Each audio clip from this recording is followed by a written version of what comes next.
obviously. All right, so let me, while we wait for him to come back in, let me, what do? Bring in the audience members and prep them, make sure. On this device, I think just pick up. Okay, Femi, welcome to the show. Engineer Eche, welcome to the show. John Abba, welcome. Okay. Good, welcome to the show. Now, if you want to join us, you have to turn on your camera, or I will have to take you out from the studio. We don't have room for a lot of people. And when he comes back, please, when you ask your question, immediately just make it. You don't have a minute. He doesn't have to hang out with us a lot. So you ask a question, and then we have to ask you to leave so that another person can come in. I hopefully he will be able to. Okay, he's back. All right, Mr. Farotimi, thank you so much for staying. And let me, please, if you're not speaking, can you mute yourself if you are not? Okay, so let me say, we take 3 questions, and then you answer the 3, and then we take the other 3, so that we can. And please just make it a question. Don't make a speech. If you. All right. Let me start with you, Femi. Go ahead. Good morning, Uncle Dele. Great fan of yours forever. Now, straight to the point. So you spoke to something that actually pricked my conscience, which you've always done, and it's regarding the consciousness of Nigerians who may actually thinking of voting in that character in quotes called that is Tinubu. And the reason why I bring this up is because of when I remember people like Festus Keyamos and the infamous Femi Fani-Kayodes, it's kind of like scares me to know that you actually have people that ordinarily you think are supposed to be conscientious enough, but then because they're also going to have great influences on the way a lot of Nigerians think, irrespective of whatever the situation in the country might be. So I just wanted to know what your to see how you can expatiate and on what your position is with respect to people like this that seem to be in cahoots with Mr. Tinubu. All right, thank you. Unfortunately, I lost you for a bit. I was logged out for a brief, maybe like 30 seconds or thereabout. I heard you up to the point where you were saying that, where you mentioned Tinubu and you were going to then proceed to the question itself. And then I was cut out for like 30 seconds. Okay, Femi, just 30 seconds. What was it? So basically, I was just trying to see how you could help us juxtapose the thought processes of the likes of the infamous Femi Fani-Kayodes, who I unfortunately happen to share a first name with, and Festus Keyamos, who I used to actually believe so much in, but who really has disappointed me with anyway. But basically, their thought processes versus the way they're able to influence Nigerians who, because I ain't injustice, I'm a victim of injustice as well. And I believe so much that it's not just the turn of the Igbo, but also I also believe in restructuring. So the way they're able to probably confuse or convince Nigerians to vote for Tinubu, who belongs to that, the same people that are. All right, Femi, thank you. I think he got the question. Let's go to Engineer Eche. You're next.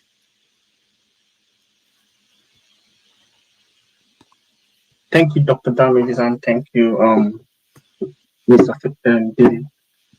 So my question would be this. After, what do you think? Why do you think APC still has a lot of followership, even after the terrible things that has happened in the last 7 years? Why do you think they still have a lot of people still following them, unlike what we used to have in 2015, where a lot of people were against PDP for all the terrible things they did then? So why do you think we still have a lot of followership of the APC, especially even at the grassroots level? We saw what happened in Sokoto, Kano, and even Lagos. So, and what do you think the Labour Party needs to do? I think we lost him again. I don't think. Yeah, we lost him, but keep going. I will. As soon as I see him, I will get him back in. Yeah. So my question would be, what do you think the Labour Party needs to do because to be ahead of the APC, because the APC have really done terribly and they don't really deserve a second chance. Yeah. Thanks. That's my question. All right. So unfortunately, he complained about battery and he was trying to change his phone to another phone that has battery life.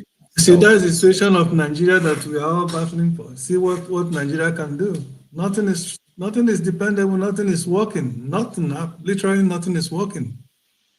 All right. So while we wait for him to come back, I want to make sure that Jude, you can start telling us one of the stories you have. Yeah, what I want. Huh?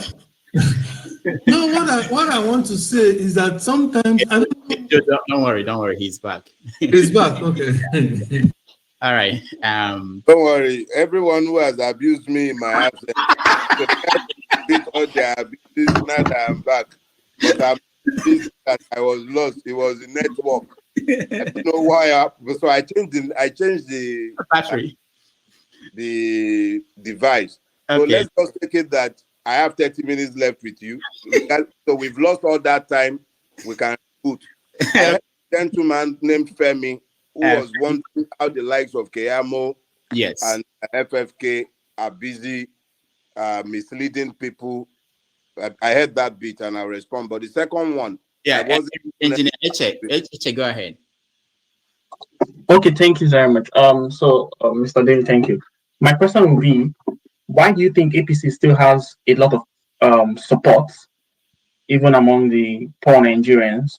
We saw what happened in Lagos, where a lot of people trooped out. We saw, the sea of heads in Sokoto. We saw a lot of people in Kano. So why do you think they still have this kind of support, despite the fact that APC has been terrible in the last 7 years? All indices, all economic indices have gone from, bad to worse.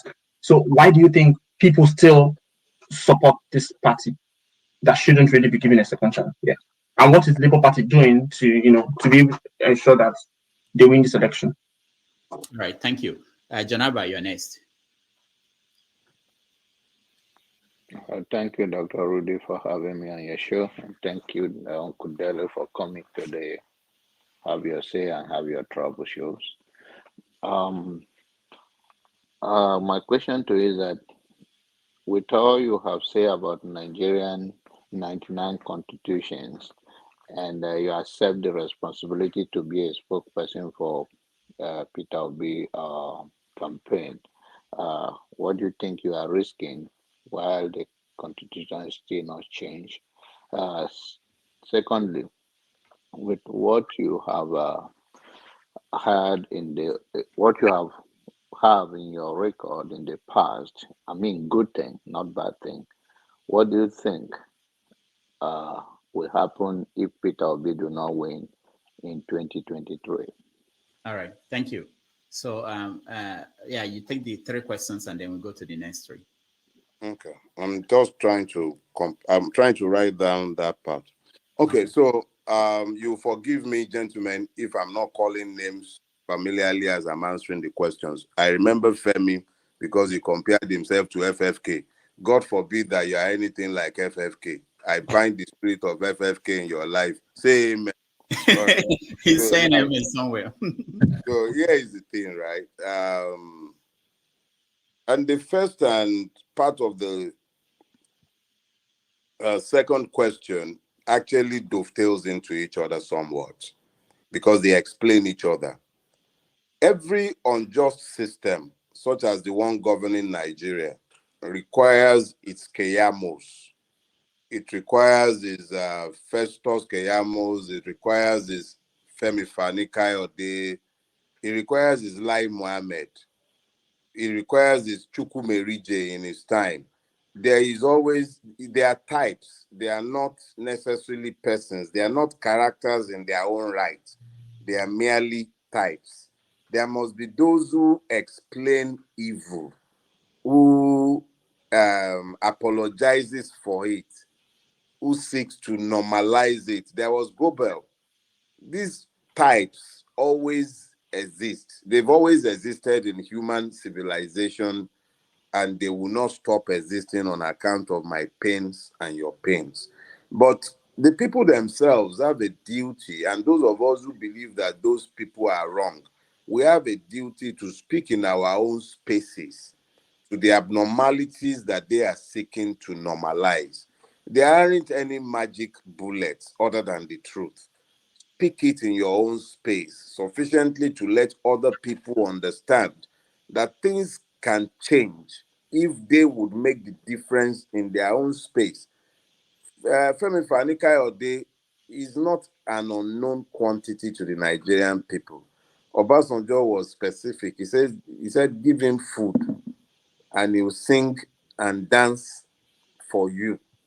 And the man has done everything possible to validate this image of a minstrel that had been painted in the imagination of the Nigerian people by Obasanjo, who can sometimes be a genius at communication.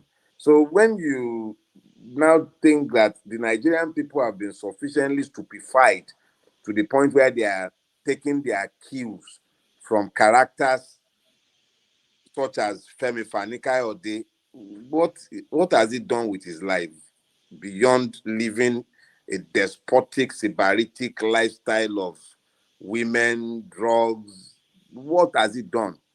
So let's leave that to one side. So it is up to the Nigerian people and those of us who are lamenting here to step away from just lamenting online, to engage with those within our sphere of influence, so that we might help them move away from the poisons that are being spouted by those who profit from the system. So Femi is doing his job. It's a job. Festus Keyamo is doing his job. It's a job. They have spaces, or they are expecting spaces at the feeding trough of Nigerian impunity. So let me move to the second one. Why do they still have so much support? I first identified a danger that I called weaponized poverty some years back, and I wrote extensively to it. And I also identified its twin, which I labeled weaponized ignorance. What tends to happen is that Lagos State has perfected, the Jagaban PLC franchise has perfected the use of the captured Commonwealth to stupefy the people and to ensure that it imposes its will on them. So when you talk about the sea of people that you see on the road, they cannot go back to their market stalls. They were mandated to march. NURTW members were mandated to buy stickers. It is a well-organized crime family that is running Lagos. When you speak to the one you saw in Sokoto, you are seeing the result of weaponized poverty, where persons know that showing up at a political rally assures a full meal for the day. They will go. That is why they also sell votes. So it is up to those of us who want to lament online to engage with those people, because they are the ones who vote. Largely, until recently, the middle class and the youth were generally detached from the process. It has only been in recent times that they are being reconnected. Those are the bulk of the people who determines the future of those of us who are speaking Dogon Churenchi online, because we rarely become involved sufficiently to vote or to have our voices heard. So it is those who cannot stand up to the system, who are easily compromised either by weaponized ignorance or poverty, that they vote. They are the ones who vote. So they are the ones you are seeing on the road because the system is compelling them to be on the road, either by coercion economically or by coercion ignorantly. So you have both deployed against them. So that explains that. And those, I am doing what I can in my own space. And I know that a lot of other persons who are not even necessarily in Labour Party, who are not even, in fact, a lot of Nigerians across the parties are doing their best to reconnect the people with the process and let them understand the powers that their votes do carry. And that's why we're applauding the 22 amended electoral act, because it provides sufficient to, if INEC will be honest, it provides sufficient guarantees of the sanctity of the vote. So that is why we are enthused and hopeful that something might change. But insofar as it relates to the people seeming to hold themselves out to their oppressor, is because most of the time they either don't know better or they are coerced into complying with their own rate. The third thing, the gentleman said, what am I risking? You see, there is a Yoruba position. It says, Otitolu ma leke iro. I know that as long as I am anchored to the truth, I risk nothing. I can only win as long as I am anchored to the truth. And that is what I have always sought to live by. I might be wrong. I'm not infallible. But I don't believe that I have anything whatsoever to lose. There is nothing anybody wants to take from me that I have not freely given up. So I lose nothing. And because I'm not expecting anything to be handed to me as a function of my involvement, I lose nothing regardless of what happens. I can only win.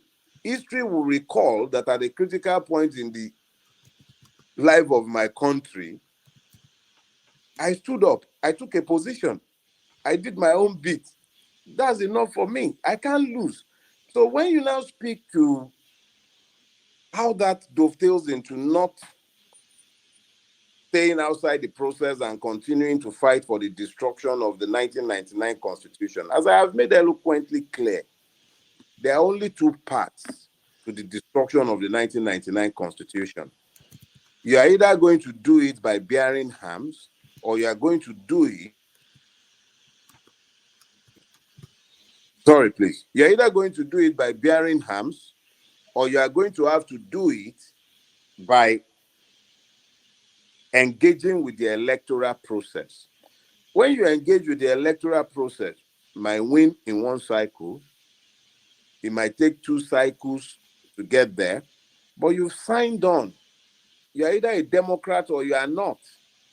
As long as the people are sufficiently mobilized and told the choices between them, and they then choose to elect either an Etiku or an Emilokan, nobody is going to say that we've not tried our best. We would have tried our best. So I couldn't, it's a win-win situation for me. I lose nothing. History remembers that I did my bit. And you all get to hear, and you all get told later on, I told you so.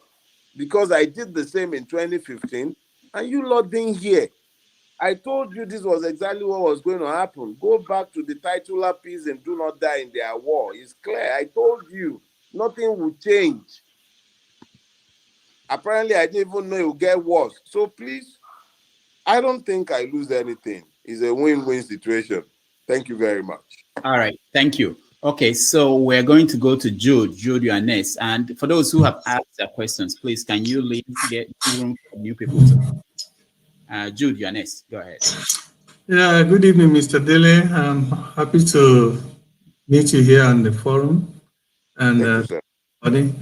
Yeah, regarding a statement that Obidati made in an interview some days ago, I think that was last week, where they were asking him about the toll gate massacre, Lekki toll gate massacre, and then he made some statement that, you know, many people, including myself, was very much enraged about him, somebody in his capacity, not being able to distinguish what massacre is and what massacre is not, and try to trivialize it. And up to now, I don't think he has apologized to to Nigerians about that, because there has been an uproar You know, so what is your take on that? I believe you must have heard that statement because yes, for him, I did. for somebody like him, that the whole Nigerian, the whole youth and many Nigerians are thrown their weight on, that believe that they have integrity. And for somebody like him to say something like that, and up to now he has not come in to apologize, which is one of the things the Nigerian people are yearning for, a leader that will listen, that will have the ears to listen and to respect their opinion and to be accountable. Okay, and if you cannot do that now, then that speaks volume. That is one. Another thing is that One alone, please, so that we can get to other people. There are so many people who are trying to get it. Okay, all right. Mr. Scribe, you're next. Hey, hi, Dele. It's great to make your acquaintance. I'll go straight to my question. Do you think your party, the Labour Party, is blindsided by historical precedents, Western influence and priorities? And I'm also, sorry, can you say that again? Sorry. So okay. do you honestly think that the Labour Party is blindsided by historical precedents, Western influence and priorities as regards, and I'm speaking to the fact that Michelle Obama some time ago held Bring Back Our Girls signs and things like that, and what role that could actually play. I think you guys are blindsided by that, but I would like to hear your opinion. Also, do you think the obedient movement is actually fueled by real rational debates that are penetrative enough with political ideologies in place? Or do you think, in my opinion, it seems to be that the politics is actually heated up by the economic and stomach infrastructure challenges? And also, it appears also... No. No, let me run my questions, please. I've read it written. Come on, man. I've been reading this guy's book. Give me a chance. Come on, man. I want to... I'm sorry. We have so many people who are. I was getting to his book. Rudolph, please. You have to choose one question at a time. I already read his book. Okay, all right. Alexi, you're next. Yeah. One question, please. Well, Dr. Damages, thank you very much for bringing Dele Farotimi on. You are welcome, sir. And I don't know how actually to exhaust my admiration for your stance in the national matters in Nigeria. I've listened to you many, many times in some of the things that you have spoken about. And it's almost like as if you and I were trained under the same discipline.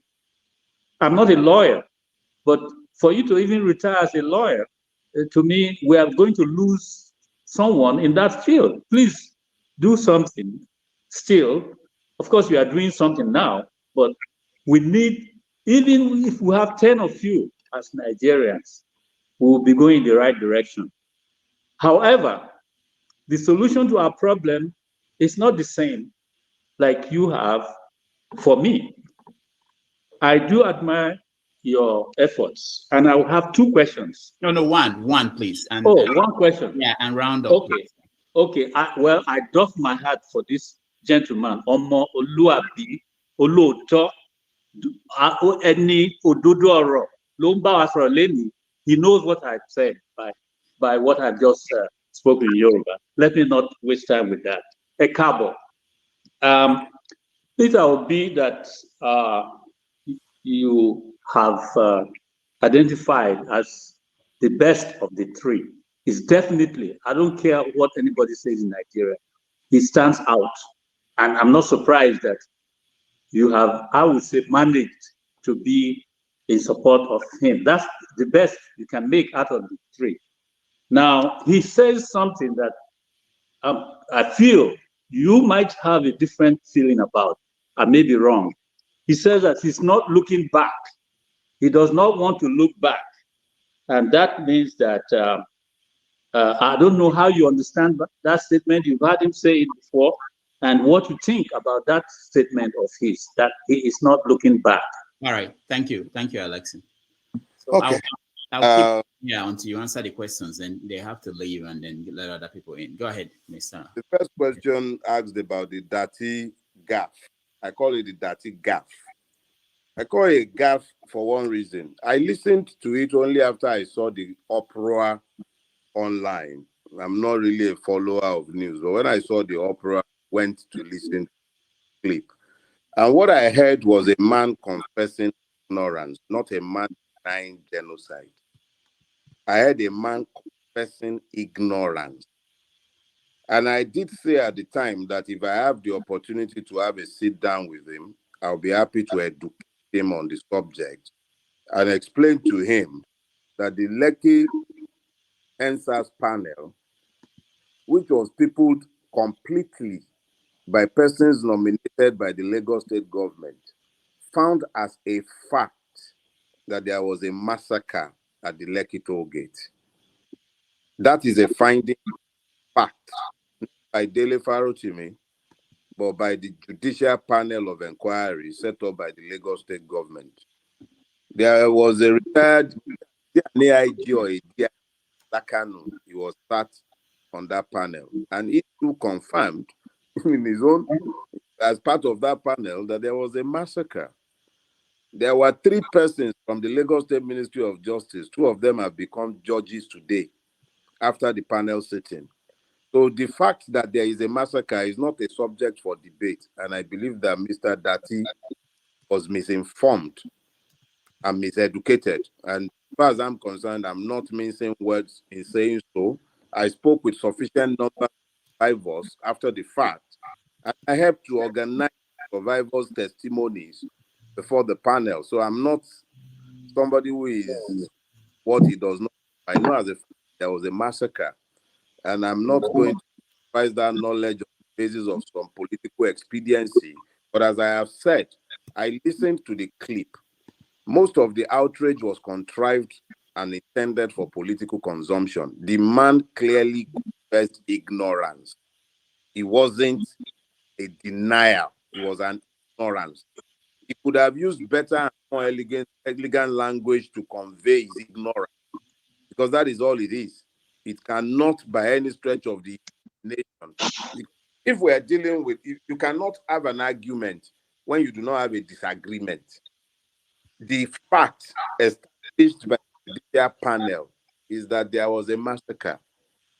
So if Mr. Dati Ahmed was aware of that, I'm sure he would not suggest or waffle on the subject of the fact of that massacre. So that's my honest the subject. And I'm not just saying this today, I said it at the time.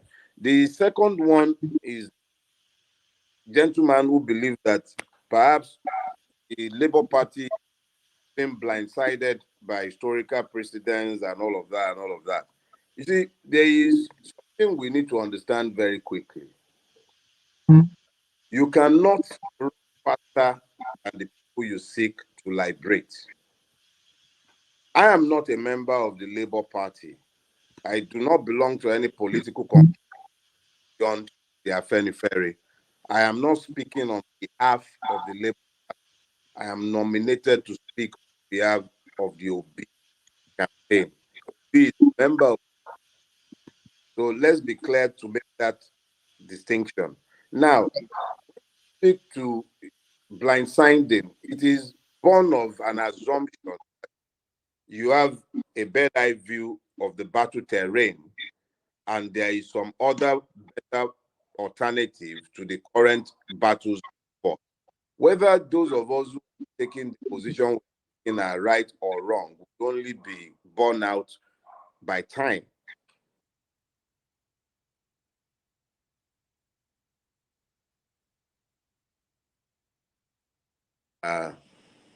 Whether we are right or wrong will be borne out only by time.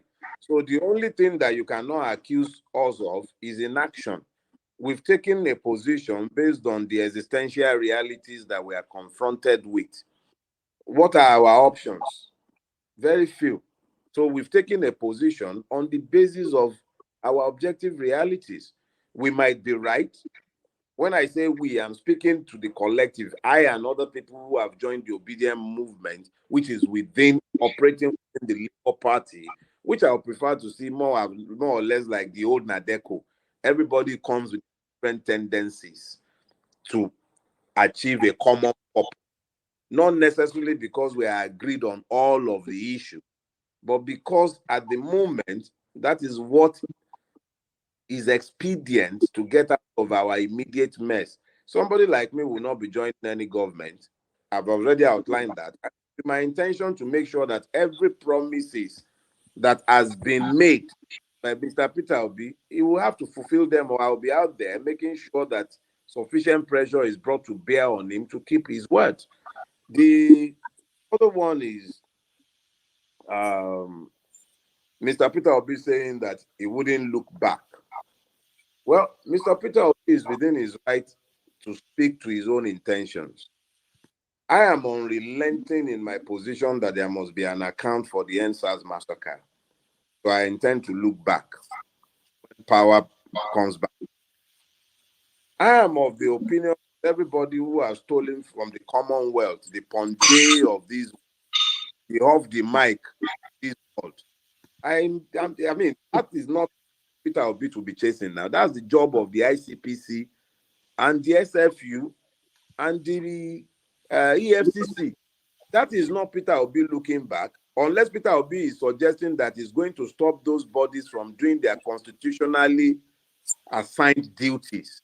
And if they are not doing their constitutionally assigned duty, it will be up to me and you as citizens to make sure that they do their work. I intend to make sure that in the areas where, as far as I'm concerned, somebody must account for the murders at Lekki Toll Gate. So I intend to look back. And that is without prejudice to anything that Peter Obi might desire. He's a citizen like I'm a citizen. If he becomes the president of the country, it would only be because me and you made him so. So that he's not looking back. That's his own expressed opinion. It is the one who can explain what he doesn't want to see in his rear view mirror. Me, I'm interested in knowing what has happened to our common patrimonies that have been stolen and are much required to rebuild Nigeria. I'm interested in knowing who ordered the killings at Lekki Toll Gate, who are the accomplices, who ordered the killings of the Shia. I'm interested in knowing, and I don't think we can really move forward without making clear that there must be accountability. Without accountability, impunity thrives. So Mr. Peter Obi has expressed his opinion. Maybe he's saying, look, I cannot take on the duty of chasing after people, or I will not be able to go forward into the future I have promised you. That is completely understandable. But it is not the job of the president to be chasing thieves or genocidal bastards. It is the job of the police and law enforcement agencies, and it is up to us in our own offices as citizens to make sure that they do their work. So if Peter Obi wins and he says he's not looking back, fine. Is it stopping the police from looking back? Is it stopping the EFCC from looking back? Is it stopping the SFU from looking back? That is when it becomes an issue. But I can understand him saying that I'm not looking back because there is an urgent task of taking the country into the future. That is my own reading of it. I don't believe it's going to stop the police or any law enforcement agency from doing the job of investigating crimes. Whether those crimes are 20 years old or 30 years old, it shouldn't be his business. It is the personalization of state powers that tends to lead us to believe that it is the president who must become the policeman to be chasing the individual criminals. The person is either a criminal or is not a criminal, unless he's saying that I will issue a blanket amnesty and you cannot chase after people who have committed crimes against the state or humanity. So I don't see any impediment there as far as I'm concerned. He hasn't said he will protect thieves. He said he doesn't want to look back. I choose to read that as meaning I'll focus on the job at hand, which is rebuilding the country. All right. Thank you. Thank you so much. I don't know how much time you have with us. Let's take the people that are here at this point, and then quickly, just one question. Don't make a speech. We don't have time. And Luisi, go ahead. Question. Thank you, Rudolph. Good evening, Mr. Farotimi. Please, my question borders on the constraints by some parties that are governing some states, preventing other parties from doing their campaigns, preventing them venues, and using thugs and their men to harass them and their supporters. The INEC chairman made that talked about that when he briefed the press some days back. So I don't know what is the Labour Party and the campaign council doing to ensure that they have free access to their campaign without being harassed. Okay, thank you. You want to take it straight, or you want to take notes? No, let the other two ask their questions. Okay. Mohammed, just a question, please. You have to mute yourself, Mohammed. Good evening, everyone. I'm a great fan of Mr. Dele and Shore. I'm glad to meet him here today. My question is simple to Mr. Dele. I am asking, I'm afraid, are you not putting too much on the line? Because I read almost every piece you put out there, and there was one of these pieces I come across about twice now where you said, if Mr. Emilio Con eventually win, you'll be out of this place. And from all the indices, I am based here in the north. Unfortunately, I don't want to use a very vulgar language on the people I'm living with here. It seems Obi and Atiku will share the vote, and the APC, they are one-sided people. As somebody earlier said, all this suffering has not changed their mindset, and they are still likely to go for Emilio Con. What happened if Emilio Con eventually get the ticket? And why did you leave our side? I thought you used to be with us with Shore. Suddenly I saw you on the other side. One question. Thank you. Omoye, go ahead. I'm sorry. Greetings, Dr. Damages. Thank you for having us. Greetings, Mr. Dele Farotimi. Thank you for being here with us. We appreciate you. And I quickly just want to say to why you stopped practicing law. I wouldn't. There's nothing to practice law about with the old wigs and gowns. Can they just throw that thing away and burn them up?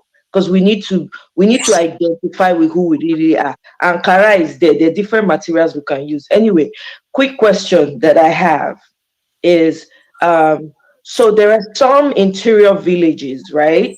Like I know I happened to be on a platform yesterday and somebody was saying in Orionwo, local government area in Edo State, there doesn't seem to be some level of enough reach to garner the people. The people don't really know much, and he seemed helpless, like he needed some help. So my question is, how is the Labour Party, you might not be able to answer this question, maybe you have to take it to them, how are they going to go to the interior and reach those people?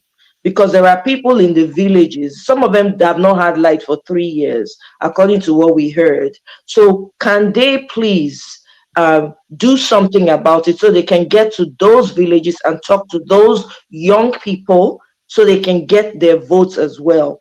I am proudly obedient, and I believe that that is going to win come 2023. Nothing will happen to it, but I really want us to put the work in.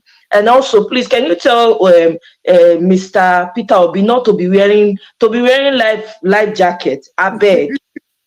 Our future is in his hands. Please, can you help us tell him? Please, though, don't be weird. Don't be climbing inside canoe like that. If something happen, hey, then we say our own. God no go let that happen. So please help us tell him. Biko, we are watching with keen interest. All right. Thank you so much.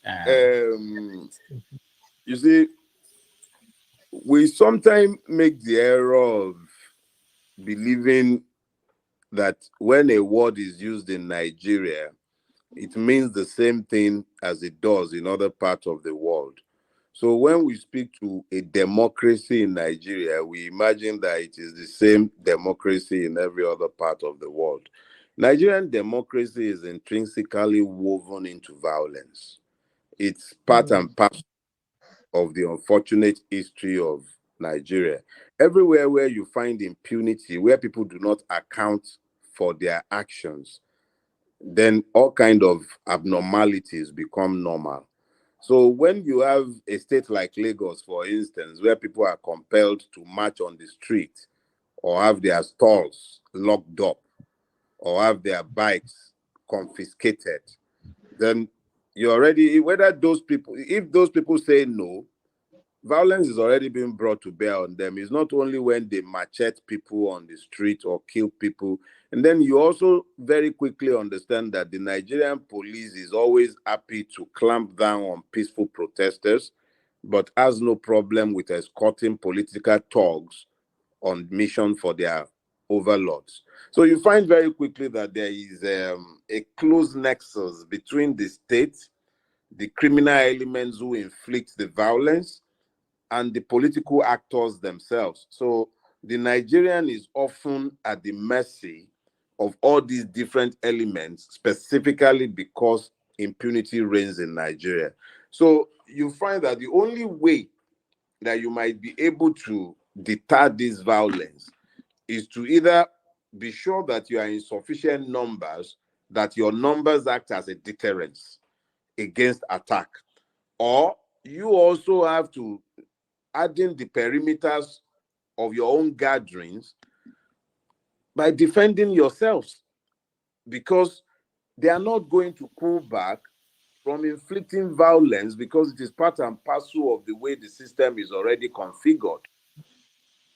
So the INEC chairman can speak Dogon Turenchi from now till kingdom come. I would not lie to anyone to tell them that they can expect any sort of protection from the police or that INEC itself might do. In fact, INEC is unable to enforce the bulk of his own laws. So it is only those things that are within his peculiar capacities that you can hold it. It is not for it to enforce the laws against violence. That should be for the police. So he speaks to the failure of the state and the acculturation to madness, that this, like I said, is normal. So we will continue to mobilize in the hope that the people over time might begin to resist some of these things, which will render it less likely to flourish. But other than that, is where we live. It is what happens in our country, unfortunately. Now, the gentleman asked if I'm not putting too much into this process, especially given the realities that he's saying. You see, me saying that I will leave Nigeria if Tinubu wins is not born out of a dislike or hatred for Tinubu. It is because I can't imagine myself living in a country where the people truly, whatever the excuse you might offer on their behalf, where they actually think it is okay to have a president like Bola Ahmed Tinubu. The moment the people are that way, I really wouldn't want to live with them. I wouldn't want to have them as neighbors. I wouldn't want to be in their space. So it's not about any fear of Bola Tinubu. It's not even me putting too much on the line. It's me drawing a line on the barest minimum basis for measurement of humanity. For me to live with a people who think it's all right to have such a person as president is beyond the pale. I am blessed not to have ever required the aid of a prophet to prophesy into my future. I'm the one who talks to my future. I was in the university when I had said I'll retire at 50. I wasn't retiring because I suddenly had an epiphany where I came to know that the Nigerian judiciary is corrupt. No, I always knew that I lived in a lawless society. Is the reason why I read law. I read law because I knew, even as a child, that I was living and I am living in a lawless society that is not unbound, is not inch to law. Nigeria is not governed by law at all. It is governed by impunity. So I knew this even when I was writing JAM to go and read law.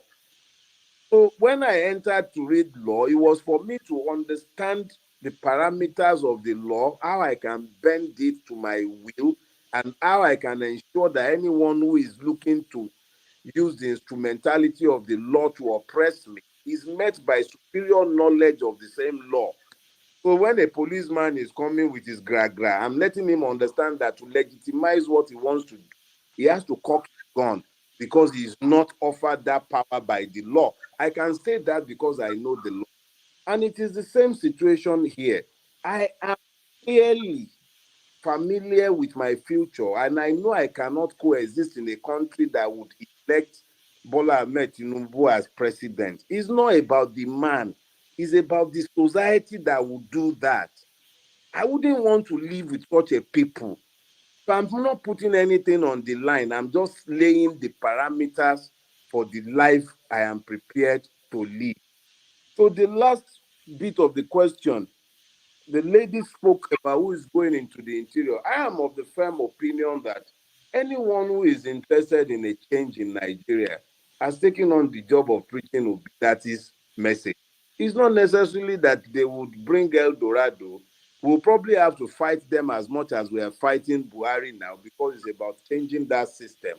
But we would at least know that in choosing between the three evils that we have been presented with, we consciously went in, knew exactly who we are dealing with, and we extracted the kind of promises that are required to deliver what we want. Nobody is going to accuse me of inaction tomorrow. You might accuse me of having taken the wrong decision, but you cannot accuse me of inaction.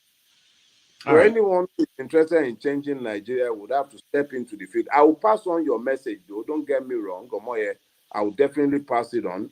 But when they say it doesn't have structure, that it does not have a structure in place that reaches this kind of voters the way PC or PDP would have it, because they have an operation that is designed as a. We would also have to evolve a way to reach the people, but that can only be done when we are all involved, not before. Thank you. Thank you, Dele. All right, let's go to Ebi. Ebi, you are next. Mohammed, can you give room for... Dog, well, I need to... You need to go? Soon. I can take the last... Tell me how many questions you want to take more. Let me go. Let me talk to my so, okay. Ebi, go ahead. Okay. I'm even scared now because Dr. Damages is in a very, very vicious mood today. Mr. Farotimi, we'll be having guests, your own hot today. Anyways, okay, I have three questions, but I'll ask one so I don't get knocked out because Dr. Damages is in a very fierce mood.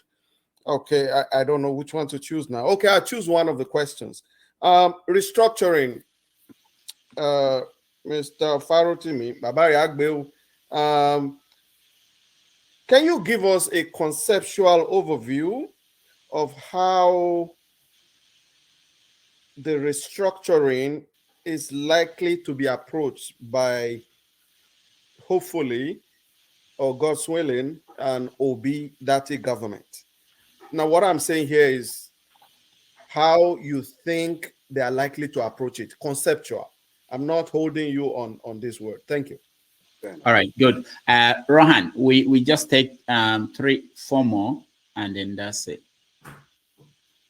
Because he has to go. He gave us more time than he agreed to, 90 minutes. So he's done very well for us. Rohan, go ahead. Just a question. All right. Thank you very much, Mr. Dele Farotimi. All right, okay. You said during your presentation, I know quite, let me make it just, oh my goodness. I would like to know, as a spokesperson of Peter Obi, what is the master plan to address the problems we are having? Not forgetting the fact that all the things we are seeing are symptoms. The problems are there. To what level do you guys understood the problem and providing a master plan solution when eventually Peter Obi becomes the president of the Federal Republic? All right, thank you. Thank you. CM, question, just a question. Okay, I think time is of essence now. Good evening, Mr. Farotimi, for agreeing to be our guest today. I know I've not read, your 2 books. I've read the excerpts, but I've not read them fully. I haven't gotten them. Maybe I should try, if you can help me, how I'm going to get them. Do not die in their wars and the imperative of the Nigerian Revolution. So the question I want to ask you is this. Until the election is conducted and Labour wins, you will agree with me that whatever Labour is doing now is work in progress. So to that extent, what are the areas you think that Labour need to improve upon because I cannot assume that Labour is perfect in terms of their campaign strategy. So what are the areas you think Labour can improve upon? I don't know whether you are letting the cat out of the bag, but that is what because all of us are hoping for an Obi victory, just like you are also working towards it. Thank you. All right, thank you. Colonel Adeniyi, one question. He's from Nigeria, so let's see if Colonel Adeniyi, go ahead. Retired Colonel. Thank you for having me and for giving me this opportunity. I will just ask one question, but before I ask the question, I will make my position known on the present problem in Nigeria. Our guest has to go, please. Can you make it quick? Yes, I'll make it very brief. You see, we are coming up now to provide solution to Nigerian problem, but we are addressing the problem on the surface. For me, I believe the problem should be addressed from the foundation. Yes, I've had Dele Farotimi say something about changing the system in the past, like coming up with a parliamentary democracy where we have one bicameral house and one house of assembly, and powers are devolved to the local government and the rest of that. So I just want to ask Mr. Dele Farotimi that are we not doing this thing the wrong way by still supporting an individual to come and work in this system that is already doomed to fail? Because it's doomed to fail because any president in Nigeria today cannot do much as long as the state governors are not on the side. Thank you very much. Adeni, thank you. Let me say this, that Dele, he has answered some of these questions, and if you start watching from the beginning, but let me just get two more people to say something, and then that's it. James, go ahead. Quickly, question, please. Unmute yourself, James. Yes, I have a question, please. No, James, I'm talking to James first. James, okay. Go ahead, quickly. If Peter Obi is saying, I will not look back, it's a case of a doctor who performed an operation, say, oh, the operation was very successful, but however, the patient died. There can never be a change without a revolution. What the people are asking for is a revolution. What is happening in Nigeria today is like, I think it was Machiavelli who said, a corrupt society cannot reform itself. Those who messed up the system, if he's saying he cannot look back, then he better think twice. Let us look for another alternative. Thank you. All right, thank you. All right, the final person, then that's it. He has to go. All right, go ahead. Ike Alame Efule. All right, he probably is frozen or he can't hear me. All right, you can answer the questions, and I know. Thank you so much. Okay.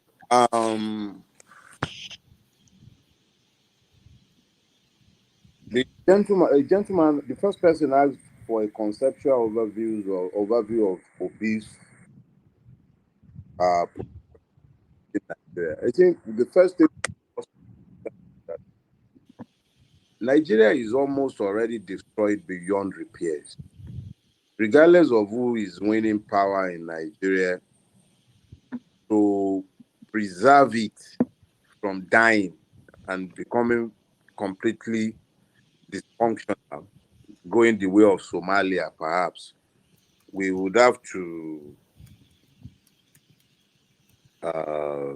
you have to actually reimagine it.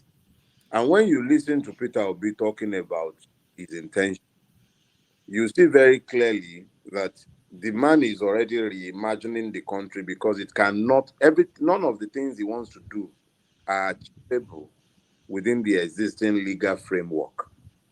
You can't change the police without working on the existing legal framework.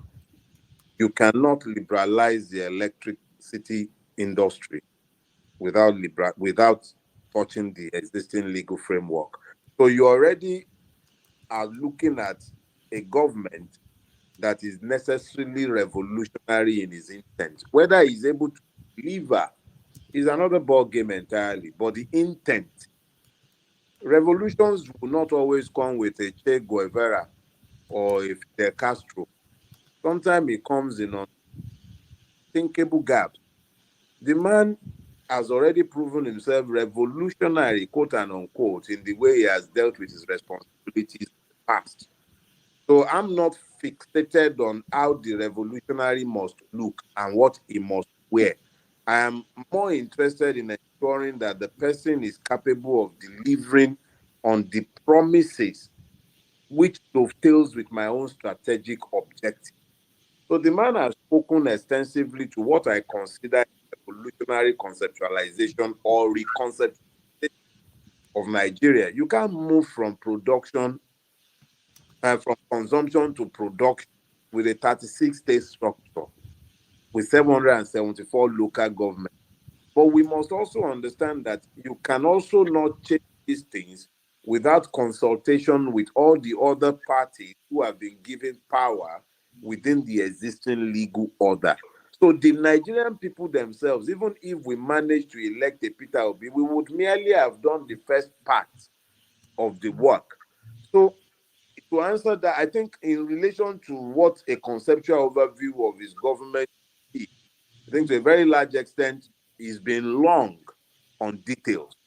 You can't fault him for that.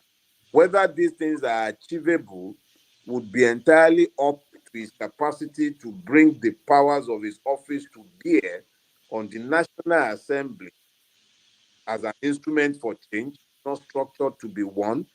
These are part of the things that I have not been shy away from admitting. It's an uphill task, but that is without prejudice to whoever might be elected president. If the person elects to change Nigeria, the person would have to contend with that. The man has stated his intention, all for the hopeful that he will succeed. But that's all we all have, hope. So the second question deals with what's the understanding of the problem? The man is not wearing blink. Anybody who is beholding Nigeria the way Nigeria is today, who knows that they are surveying the ruination of a country. Security architecture is already destroyed, almost beyond salvation. Road infrastructure, even the rail that has been acquired at exorbitant, ruinous cost, is constantly the subject of terrorist attacks. So you have a situation where unless you imagine Nigeria afresh, then sell that to the people, nothing is going to be done. So I think the man is in a good place when it comes to an understanding of what is required. Communicating that to all the other constituent parts to galvanize the change, that's another ball game entirely. But our own roles, citizens, does not end with us casting a vote, holding him to account, holding all the other people we are going to be voting to account. It's part of all of us as a collective. What do they need to improve on? I think, and I've shared this thought with a few people in the campaign as well. If Labour Party is going to win, if Peter Obi is going to win, it will be because we played our own games and stopped because we can't them at their own. Their own games are the entrenched, pitched warfare. Their own games is spending money to influence the people. Their own game will be talking down on people using just. I believe that for Labour Party to win, there must be a connection between the people on the street and Peter Obi must be able to tell the people, communicate in clear terms, exactly how their life would change if it were to win. I believe in the area of communication of intent. We're not All right. I think we're having your line is very faint or very broken. Can you hear me, Dele? I can hear you perfectly. I don't know what. Okay. But people are having are you guys hearing him? Okay. It's breaking down. It's It's breaking, yeah, from my end. Okay. All right. Can you hear me now? Okay, yeah, we had you. Yeah. Okay. What I'm just explaining is that as far as I'm concerned, is a collective duty. Even if we manage to elect Peter Obi, we as a collective will still have to stand behind our mandate and ensure that the person we have elected to do what he has promised to do keeps his word. I'm explaining that the best we can do is to hope that the man will honor his word. And our hope is not based on faith, which is the substance of things not seen. In this case, the man has been a governor, a two-term governor, and he has a record in public office. So there is a basis for believing and trusting that he will do what he has promised. But we must also be sure to elect the right people into the legislative arms and to also make sure that we stand behind our mandate. The other gentleman said, are we not doing this the wrong way? Well, one of the first things we give up as individuals are our rights for our freedom of action when it comes to the corporate whole. I live in Nigeria. I've already explained. I am only offered two roads to any changes that I might desire. My pathways runs through the electoral process. That electoral process is undergirded by a fraudulent constitution. I wear no blinkers about the 1999 constitution. That is where I am. That is the reality, not the ideal, but that's the reality. That's the card I've been dealt.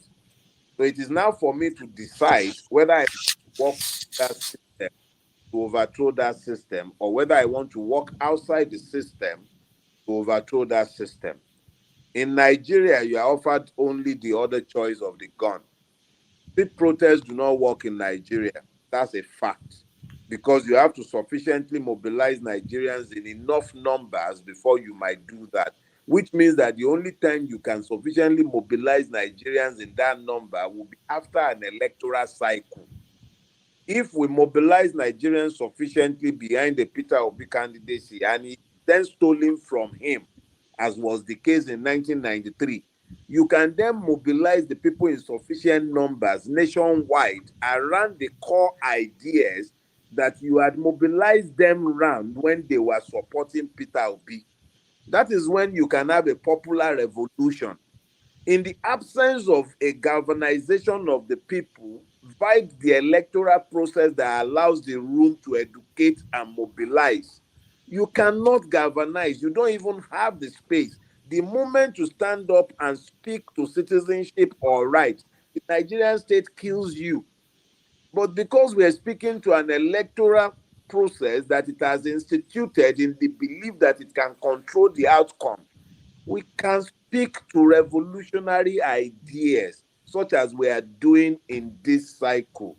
So we might not be speaking to it in the prescribed fashion of the revolutionaries.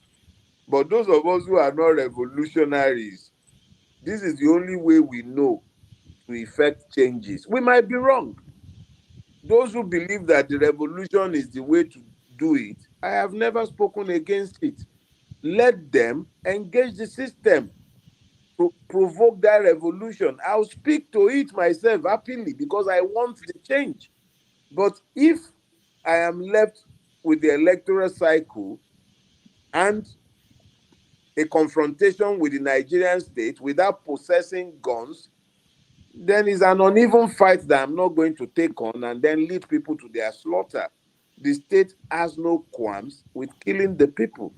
So I believe we can use the existing electoral process to mobilize the people behind ideas.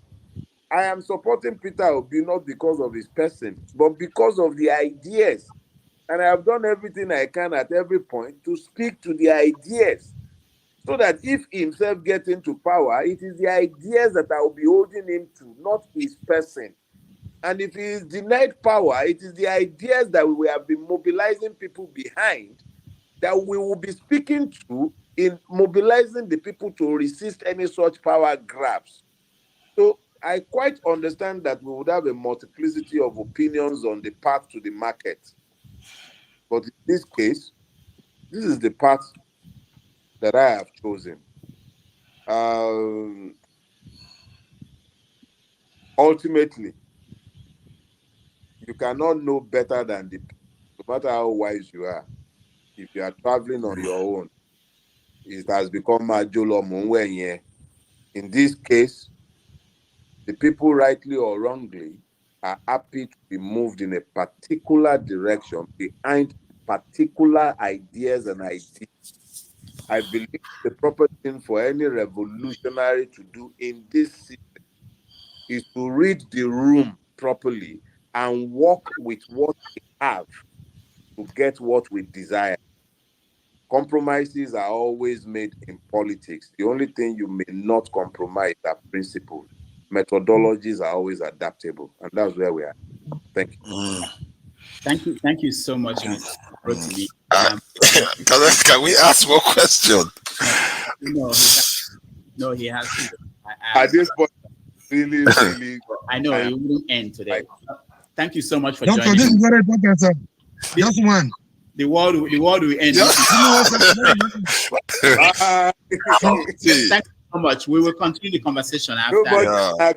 Of running away. No, he will come back. He will come back. He will come back. I'll make sure he comes back, please. Thank you. All right. So I know. I'm so sorry. It's okay. It's unfortunate, but he was booked all through. We just got 90 minutes, but he spent more than that. So what is the See, Rudolph, good. Thank you for having me on. I just wanted to say something quickly because I wanted to ask him this. I regret that I wasn't here on time because I think we talk a lot about our constitution being the issue when we have not looked at our independence agreement. And I wanted to ask him whether he actually has done that because Dr. Arikana came out openly and recently, nobody knew about it before now, at least the public didn't, that the French countries signed some kind of agreement with the French countries to do certain things with the French. That is not part of their constitution. That's exempt from their constitution. That's why people didn't